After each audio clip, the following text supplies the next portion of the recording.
2 நாளுக்கு முன்னாடி இஃப்தார் snacks varieties பார்த்துட்டு எவ்வளோ வெரைட்டின்னு நினச்சேன். இப்போ எங்கள் அத்தை வீட்டில் கொடுப்பாங்க பாருங்கள் வெரைட்டி, அவ்வளோ அடுக்கி வச்சுருப்பாங்க.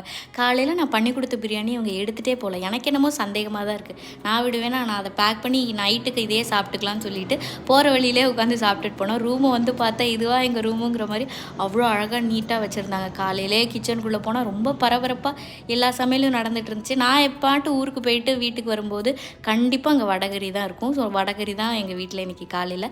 மத்தியானத்துக்கு மட்டன் பிரியாணி, மீன், அது இதுன்னு ஏகப்பட்டது வாங்கிட்டு வந்தாங்க. நான் வழக்கம் போல் அந்த எடுபிடி வேலைகளை பண்ணிக்கிட்டு இருந்தேன். எல்லா மீனையும் இறக்கியாச்சு எங்கள் வீட்டில். மாமா தான் ஃபுல்லாக கழுவிட்டு இருந்தாங்க. இறால், சொரா, கனவா, மீன், இறைச்சின்னு எல்லாம் இருந்துச்சு.